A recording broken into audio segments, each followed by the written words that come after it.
During my sophomore year in college, I shared an off-campus apartment with two friends.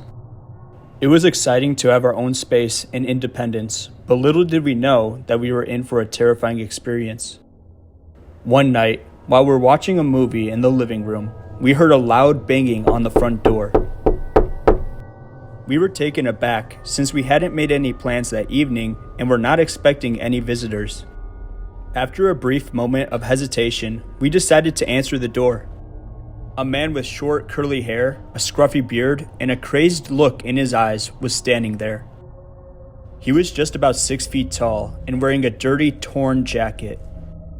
I asked him nervously, "Can I help you?" He stared at us for a moment before responding in a slurred voice, "I need to use your phone." We were hesitant, but we didn't want to refuse someone in need, so we allowed him inside and gave him the phone. He made a quick call and then handed it back to us, thanking us before leaving the apartment.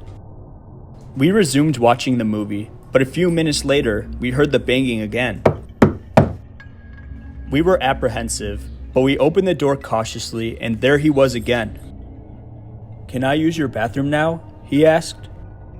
We were uncomfortable, but we didn't want to come across as impolite, so we let him in again.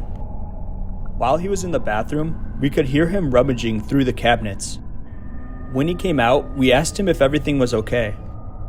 "Yeah, I'm good," he said before leaving. We locked the door behind him and returned to the movie, but something didn't feel right. We decided to call the police as a precautionary measure. They searched the apartment complex, but they couldn't locate the man.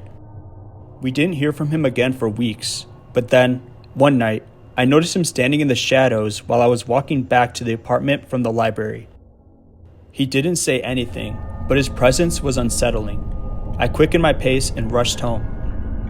The next day, we discovered a note under our door that was addressed specifically to me. The man's note was incoherent and rambling, but it described my routine and mentioned my name. We knew we had to take action at this point. We contacted the police again, and they recommended that we keep our doors locked at all times. Despite our precautions, the man persisted in his efforts to get inside. One night, I awoke to find him standing at the foot of my bed. I screamed, and my roommates woke up, frightening him away. We called the police again, but they were still unable to locate him. For the remainder of the semester, we lived in constant fear, never knowing when the man would return. We eventually moved to a new apartment, and we never saw him again. However, the memory of that experience still haunts me to this day. In my senior year of college, I resided in an off-campus house with 3 close friends. We had been living together for a while, but things started to change when strange occurrences began to happen in the house. It started with minor things, doors opening and closing by themselves, objects disappearing and reappearing in odd places, and unexplained noises in the middle of the night. Initially, we dismissed them as coincidences, but with time, it became increasingly difficult to ignore. One night, I was the last one to retire. As I was preparing to turn off the lights and go to bed, I heard faint whispering sounds emanating from outside of my bedroom door. Initially, I assumed it was just my imagination, but as the whispers grew louder, I knew that something was wrong. I immediately opened the door to investigate, but there was no one there. I went to each of my roommates' rooms to see if any of them were just playing a prank, but they were all asleep. That's when I realized the whispering was coming from downstairs. I cautiously made my way down the stairs, every step creaking loudly beneath my feet. When I reached the bottom of the stairs, the whispering was louder than before, and it seemed to be coming from the living room. As I peeked around the corner, I saw a woman sitting on the couch. She had long, dark hair and wore a white dress. She was facing away from me and was looking down at something in her lap. I was petrified and didn't know what to do. I was frozen in place, too afraid to move. After what felt like an eternity, the woman slowly turned her head and stared directly at me. Her eyes were completely black, and I knew in that moment I was in the presence of something not of this world. I screamed and ran back upstairs as fast as I could. When I reached the top, I banged on my roommates' doors, waking them up. I told them what I had seen, but they didn't believe me. They assumed it was just a nightmare. The following day, we discussed what happened. One of my roommates revealed that he also experienced strange happenings in the house, like objects moving on their own and doors opening and closing by themselves. We did some research and discovered that a young woman had passed away in the house years before we had moved in. According to the records, she had drowned in the bathtub and her body had not been found for several days. From that moment on, we were too frightened to stay another night in the house. We quickly packed up our belongings and moved out. To this day, I still have nightmares about the woman in white and the ghostly presence that haunted our college house. During my freshman year of college, I made the decision to join a sorority.